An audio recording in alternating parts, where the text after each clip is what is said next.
जय जय श्री राधे श्याम। कैसे हैं आप लोग? विश्वास है बहुत ही कुशल मंगल होंगे और उतने ही कुशल मंगल ढंग से आपका अध्ययन भी चल रहा होगा।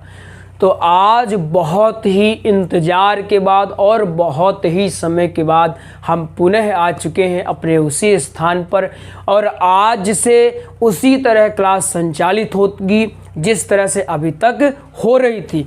आपके बोर्ड को थोड़ा और बड़ा कर दिया गया है। आप लोग ही कह रहे थे गुरुजी बोर्ड को बढ़ाइए, बोर्ड को बढ़ाइए, तो हमने बोर्ड को और थोड़ा बड़ा कर दिया है और समय के साथ और विस्तार इसमें करेंगे। तो अभी आपको समझने में कोई दिक्कत नहीं, यहाँ से लेकर यहाँ तक आराम से लिखिए, कोई दिक्कत नहीं, बड़े बड़े आकार में लिख सकते हैं। तो पहले तो हम क्षमा चाहते हैं आप लोगों से कि हम वीडियो नहीं ले पाए, क्लास नहीं ले पाए। कल नीरज जी का हमारे पास मैसेज आया, उन्होंने कहा गुरुजी आपकी क्लास नहीं आ रही, जिसके कारण हम डिमोटिवेट हो गए। तो आपको निराश होने की कोई आवश्यकता नहीं है। फिर उसी ऊर्जा उसी उत्साह के आपके गुरुदेव आ चुके हैं और आप विश्वास मानिए हम उसी ऊर्जा के साथ और भी ऊर्जा के साथ और भी कुछ बेहतरीन तथ्यों के साथ आपको पढ़ाने का प्रयास करेंगे।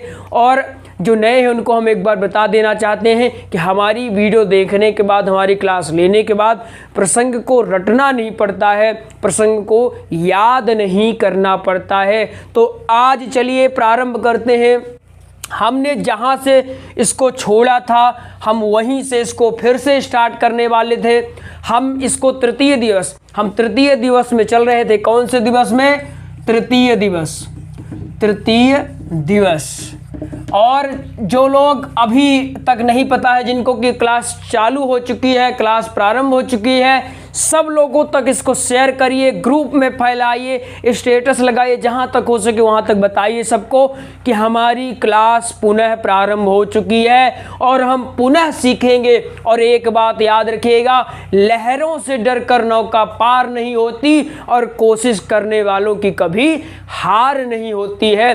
तो निरंतर अध्ययन करता है जो व्यक्ति निरंतर अध्ययन करता है, अपने कार्य में सदैव संलग्न रहता है, सफलता एक दिन अवश्य प्राप्त होती है। तो निरंतरता बनाए रखिए। एक बात याद रखिएगा, अगर आपने एक दिन भी गैप किया ना, मान लीजिए आज आपने पढ़ा, कल आपने छोड़ दिया, परसों पढ़ा, तो ये जो आपने पढ़ा है 2 दिन ना, तो ये भी किसी काम के नहीं रहेंगे, ठीक है ना। तो अगर आप चाहते हैं काम करें तो रिवीजन आपको करते रहना है। तो बिल्कुल आगाज हो चुका है। तो आप लोग एक बार राधे राधे की जयकारी लगाइए, ताकि लगना चाहिए कि आप भी उसी ऊर्जा उसी उत्साह में है या नहीं। आपके गुरुदेव पूरी ऊर्जा में है, एकदम आज बता रहे हैं आपसे, बहुत ही ऊर्जा उत्साहित। हमें जितना आनंद लग रहा है कि आज हम पुनः क्लास प्रारंभ, इतना घूमे, बहुत घूमे, आपको होता है भ्रमण तो इतना होगा कि क्या बताएं, बीमार तक हो गए थे।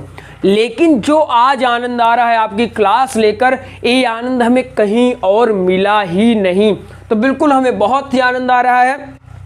तो यह तृतीय दिवस हम प्रारंभ किए हैं। तृतीय दिवस का कुछ भाग हो चुका है और कुछ भाग को हम आगे बढ़ाने वाले हैं। कुछ भाग हमने जान लिया था, क्या जाना था वो आप पिछली वीडियो में देख करके अच्छे से आप जान सकते हैं। तो आज हम जानेंगे देवहूति,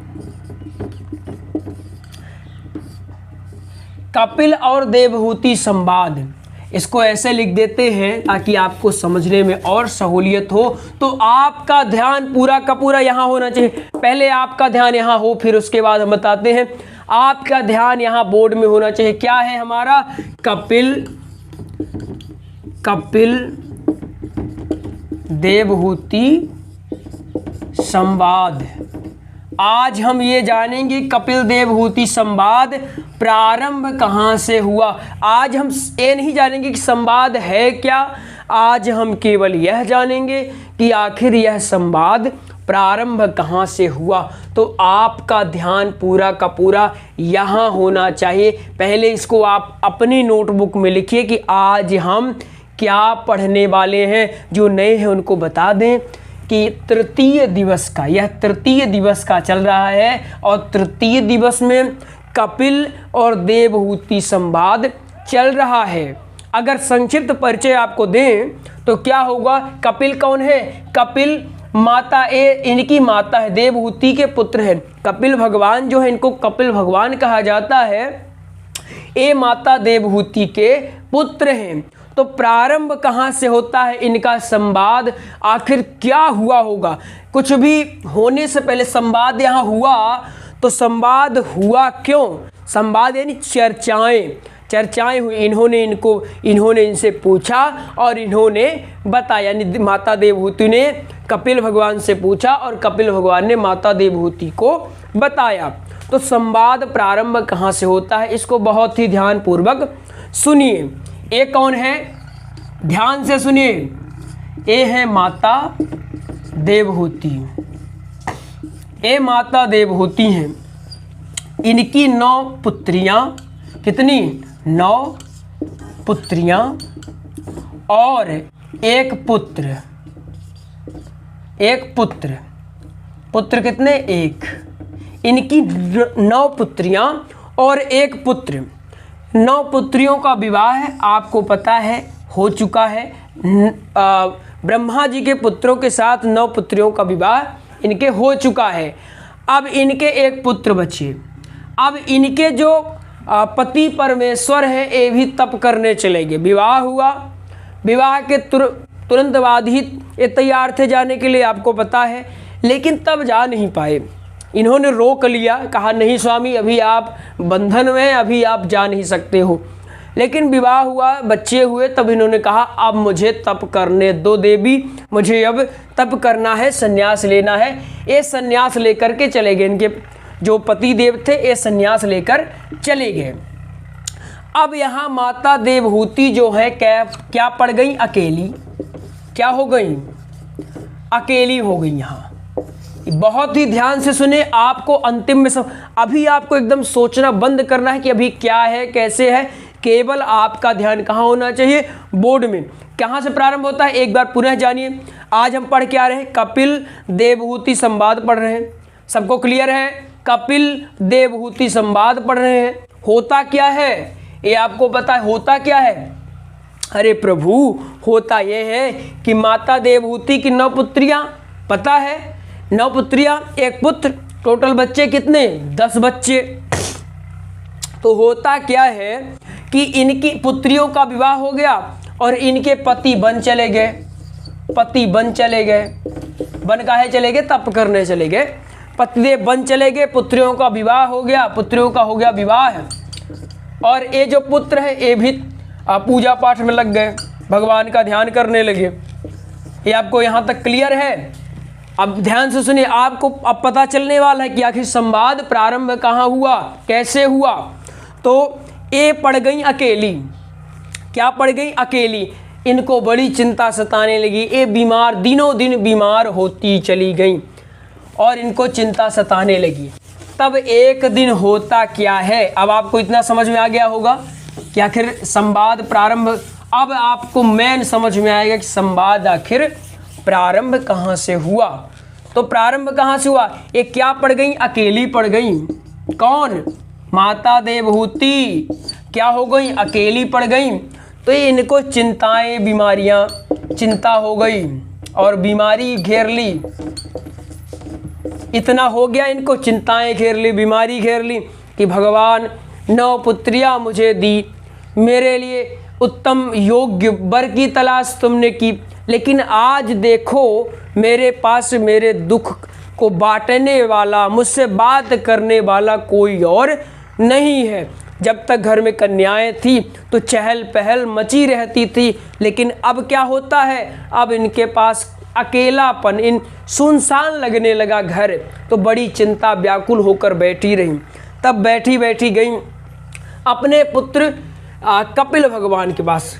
मान लिया ये माता देवहूति है। कौन है? माता देवहूति। अब आपको हम एग्जाम्पल देके एकदम समझाते हैं। अब आपको एकदम तुरंत समझ में आने वाला है। अब इतना आपको समझ में आ गया, धीरे धीरे आपको समझ में आता। थोड़ा विचार करिए, क्या विचार करना है आपको, एकदम ध्यान से सुनिए। माता देवहूति की 9 पुत्रियां थी। कितनी पुत्रियां? 9 पुत्रियां। सबको क्लियर है? 9 पुत्रियां थी। इनका हो गया क्या? विवाह हो गया। अब इनका तो विवाह हो गया और पति देव चले गए संन्यास लेने, और पुत्र थे कपिल भगवान, वो तो पहले इसी बैरागी, घर से बहुत दूर, कोसों दूर रहते थे। एक घर में अकेली रह गई और विचार करने लगी और कहने लगी, मैं बताओ इतना ठाट बाट से महारानी की तरह रहने वाली हूँ, लेकिन आज मैं ही अकेली हो गई। मैंने अपनी इंद्रियों को कितना सुख दिया है, फिर भी आज मैं अकेली हो गई हूँ। ये आपको मंच में बैठ के बोलना है सब कुछ, ये आपके नोट्स में भी दिया है। तब इन्होंने विचार किया। क्या किया? इन्होंने विचार, किसने विचार किया? माता देवहूति ने विचार किया, आखिर मेरी समस्या का कारण क्या है, ये मुझे कौन बता सकता है। बहुत विचार किया, तब इनके मस्तिष्क में आया कि कपिल के अलावा कोई और नहीं बता सकता है कि आखिर समस्या का मूल कारण क्या है। इन्होंने बताया। तब ये क्या करती हैं, माता देवहूति क्या करती हैं, जाती हैं अपने पुत्र कपिल के पास। ये है कपिल, ये समाधि में लीन बैठे हुए हैं। थोड़ा उटपटांग बनेगा लेकिन आपको इसमें ध्यान नहीं देना है। ये है भगवान कपिल, और भगवान कपिल जो है लीन है तप में। कहाँ लीन है? तप में लीन है। और देखते हैं माता को प्रणाम करते हैं और पूछते हैं आने का कारण। कहते हैं, माते हमें आज्ञा कर दिया होता, मैं ही चला आता, आपको कष्ट उठाने की क्या आवश्यकता थी। तब माता देवहूति कहती हैं, पुत्र मैं इस समय बहुत ही दुविधा में हूँ, बहुत ही परेशान हूँ, दिन रात मैं व्याकुल ही फिरती रहती हूँ। तब भगवान कपिल पूछते हैं, माता इस व्याकुलता का कारण क्या है। माता बताती हैं कि इस व्याकुलता का कारण उनका अकेलापन है। उनकी 9 पुत्रियां, पुत्र, पति सब इधर उधर हो गए, घर में वो अकेली रहती हैं। उन्होंने कहा, मैं अपनी इंद्रियों को, इंद्रियों मतलब अपने शरीर को, किसको? अपने शरीर को इतना सुख दी हूँ कि शायद ही इस धरा पर किसी और ने इतना सुख अपने शरीर को दिया हो, फिर भी आज यह मेरा शरीर जर्जर हो चुका है। फिर भी अब मैंने अपने मस्तिष्क को सदैव प्रसन्न रखने का प्रयास किया, मैंने अपने चित्त को सदैव खुशियों की ओर ही अग्रसर किया, फिर भी आज मेरा चित्त, आज मेरा मन व्याकुल है, अधीर है। इसका कारण क्या है पुत्र बताओ। तब कपिल भगवान बताते हैं मूल कारण, और यहीं से स्टार्ट होता है कपिल देवहूति संवाद। आपको समझ में आ गया है क्यों स्टार्ट हुआ? पहले तो ये आपको जानना चाहिए। कपिल देवहूति संवाद बताने से पहले ये आता है कि क्यों प्रारंभ हुआ। मान लीजिए आपने कपिल देवहूति संवाद बताना प्रारंभ कर दिया, लेकिन आपको पता ही नहीं क्यों प्रारंभ हुआ। तो क्यों प्रारंभ हुआ? सिंपल सा है, माता देवहूति अकेली पड़ गई, घर में अकेली रहने लगी, शरीर उनका अस्वस्थ हो गया। इस कारण माता देवहूति भगवान कपिल के पास जाती हैं और यहीं से कपिल देवहूति संवाद प्रारंभ होता है। तब क्या कहते हैं कपिल भगवान कि हे माते, अब जो मैं बता रहा हूँ ध्यान से सुनो। तब कहते हैं, माते एक बात बताओ, एक क्या है? यह एक वृक्ष है। क्या है? यह एक वृक्ष है। वृक्ष है। क्या है? वृक्ष। आप लोग भी ध्यान से सुनिए। अगर मैं यहाँ पत्तों में, यहाँ डालियों में, यहाँ इसकी शाखाओं में पानी डालूंगा तो क्या होगा? क्या होगा? क्या यह पेड़ अपने पत्तों के द्वारा पानी पी करके, पानी ग्रहण करके हरा भरा रह सकता है? माता कहीं, नहीं पुत्र, नहीं रह सकता। क्या इसकी जो फल है इसमें पानी डालेंगे तो ये हरा भरा रहेगा? नहीं रहेगा। क्या डालियों में पानी डालेंगे तो हरा भरा रहेगा? नहीं रहेगा। क्या इसकी शाखाओं में पानी डालेंगे तो हरा भरा रहेगा? माता ने कहा, नहीं पुत्र, ये तो साधारण सी बात है। अगर पेड़ को हरा भरा रखना है तो इसकी जड़ों में पानी डालना होगा। कहाँ डालना होगा? इसकी जड़ों में पानी डालना होगा।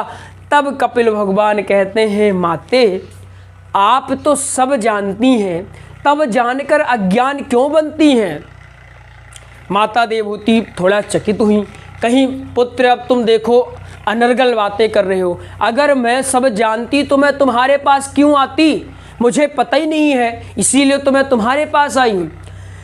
कपिल भगवान कहते हैं, आपको ये पता है ना कि पेड़ की जड़ों में पानी डालने से ही वृक्ष हरा भरा रहता है, तब आप यह कैसे भूल गई कि अगर हमें सुख चाहिए, हमें समृद्धि चाहिए, हमें आत्मबोध चाहिए, तो हमें मूल पर ध्यान देना होगा, ना कि कहीं और।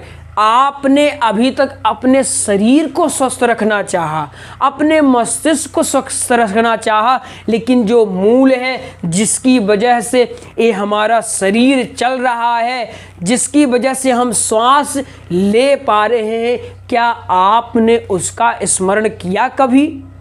तब माता देवहूति चकित होती हैं और उनके कपाट खुलते हैं और कुछ देर तो वो एक टक निहारती रहती हैं और उनके आँखों से अश्रु निकलने लगते हैं और तब उनको पश्चाताप होता है कि पुत्र, आज तक मैं सिर्फ ये समझती रही कि जीवन का मुख्य आधार अपने शरीर को स्वस्थ रखना है, अपनी आत्मा को तृप्त रखना है, अपने आप को खुश रखना ही जीवन का मूल उद्देश्य है। लेकिन मैं यह भूल चुकी थी कि जो इस जीवन के मूलाधार हैं, उनका स्मरण सर्वोपरि है। तब कपिल भगवान कहते हैं कि हमारे मूल कौन है? हमारे मूल हैं परम पिता परमेश्वर श्री नारायण। कौन है? श्री।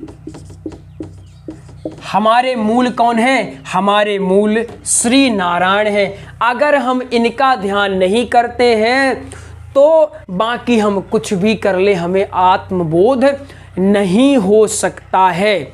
इसलिए आपकी जो बेचैनी है, आपकी जो परेशानी, उसका मूल कारण यही है कि आपने सब कुछ तो किया, लेकिन जो आपका मूल है उसका स्मरण आपने कभी नहीं किया, इसीलिए आपको दुख हो रहा है।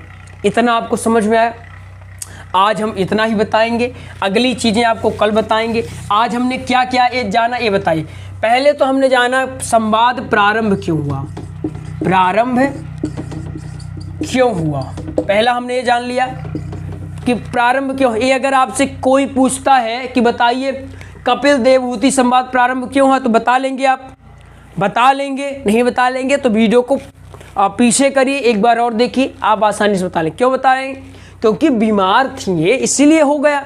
अब बीमार थी, जर्जर थी, एकदम लुझुर पुझुर पड़ी रही, इनको कुछ ध्यान ही नहीं रहा क्या करना क्या नहीं, एकदम आलस से आलस, दिन भर सोती, दिन भर चिंता करती, कभी रोने लगती, कभी कुछ करने लगती, अकेलापन इनको हो गया, कोसती कि यार मैं क्या हूँ, मैं क्या हूँ, कोसती रहती। तब इनको क्या हुआ? तभी इनको ध्यान आया कि जाओ, कपिल अपना पुत्र है, अपना बचुआ है, इसके पास जाएंगे, कुछ तो बताएगा, कुछ सल्यूशन देगा, इसलिए इनके पास चली जाती हैं। तो पहला हमने जाना क्यों प्रारंभ हुआ, फिर हमने जाना मूल का ध्यान करना। मूल का ध्यान करना हमने जाना। मूल कौन है? श्री नारायण है। आज हमने ये जाना। अब हम अगले प्रसंग में ये भी जानेंगे कि और भी इनके बीच क्या चर्चाएं होती हैं, और जल्द ही हम तृतीय दिवस की कथा को हम समाप्त करेंगे और चतुर्थ दिवस में प्रवेश करेंगे। तृतीय दिवस थोड़ा और बड़ी है, लेकिन ये उतनी ज़्यादा बड़ी भी नहीं, हमें लगता है 2-3 क्लास में आराम से हो जाएगा। तो आज हम चाहते तो कम से कम 1 घंटा का सोचे थे, 1 घंटे की वीडियो बनाएंगे, लेकिन आज ये पहला दिन है, आप लोग भी अभी नए उत्साहित हुए हैं, तो हम नहीं चाहते कि आप लोगों को 1 घंटा का मीटर दे दें तो आप परेशान हो जाए। यहाँ एक श्लोक भी है, लेकिन श्लोक को हम चाहते हैं अगले प्रसंग में आपको बताया जाए। आज आप लोग इतना ही कर लें, क्योंकि ज़्यादा हो जाएगा तो आपको दिक्कत होगी और हम नहीं चाहते कि आपको कोई ज़्यादा परेशानी हो। अभी तो आपको मेन याद रखना क्या है कि अभी आप केवल और केवल इसमें ध्यान दीजिए कि प्रसंग आपको याद होना चाहिए। कम से कम ये तो जान लीजिए कि हाँ, प्रथम दिवस में क्या बोलना है, द्वितीय दिवस में क्या बोलना है, ये सारी की सारी जानकारी एक बार उन लोगों को बता देते हैं जो एकदम नए हैं। हमारी क्लास कब रहती है? हमारी क्लास सोमवार को रहती है।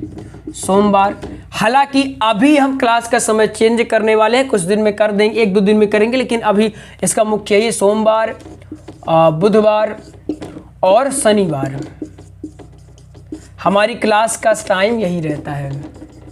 हमारी क्लास का टाइम क्या है, यही है, सोमवार, बुधवार और शनिवार। एक चीज़ और जो एकदम नए हैं उनको बता, जो नए जुड़ते हैं उनको हम थोड़ा बीच बीच में बताते रहते हैं, नहीं तो आप लोग ही कहोगे गुरुजी आप तो कुछ बताते नहीं हो, सब कुछ अपने अपने में ही कर लेते हो। तो चलिए बता देते हैं, हमने भागवत जी का नोट्स तैयार करवा दिया है। भागवत नोट्स हमने तैयार करवा दिया है, ठीक है। ये नोट्स जो है हस्तलिखित है और यह आपको पीडीएफ फॉर्मेट में मिलेगा। किस में मिलेगा? पीडीएफ फॉर्मेट में मिलेगा। तो हमारा भागवत जी का नोट्स तैयार हो चुका है, यह पीडीएफ फॉर्मेट में रहेगा। आपको करना क्या है, आपको इस नंबर में दिए गए नंबर 8269386376 इस नंबर में आप कॉल कर लेंगे, आपको सारी की सारी जानकारी दे दी जाएगी। क्या है नंबर? 8269386376। इस नंबर में आप कांटेक्ट करें, आपको नोट्स की सारी जानकारी दे दी जाएगी। और श्री राम कथा का भी नोट्स तैयार है, जल्द ही हम श्री राम कथा भी प्रारंभ करने वाले हैं। अभी आप भागवत फोकस करिए और निरंतरता बनाए रखिए, क्योंकि निरंतरता है तो सब है। और एक बार आपको बता देते हैं, जो लोग नए हैं तो चैनल को सब्सक्राइब कर लें और इस वीडियो को लाइक अवश्य करें। हो सके तो अपने मित्रों के पास, अपने साथियों के पास शेयर भी करिए, ताकि जो लोग गुरुकुल में रहकर नहीं सीख पाते हैं उनके लिए एक हम सुनहरा अवसर लेकर आए हैं कि घर बैठे ऑनलाइन अच्छे से सीख सकते हैं। कंटेंट की कोई कमी नहीं होगी, समझाने का हम भरपूर प्रयास करेंगे। तो एक सुनहरा अवसर हम लेके आए हैं कि आप लोग घर बैठे ऑनलाइन बहुत ही बेहतरीन ढंग से कथा आराम से सीख सकते हैं, कोई भी समस्या नहीं होगी। तो चलिए मिलते हैं अगले प्रसंग में, तब तक के लिए जय जय श्री राधे श्याम।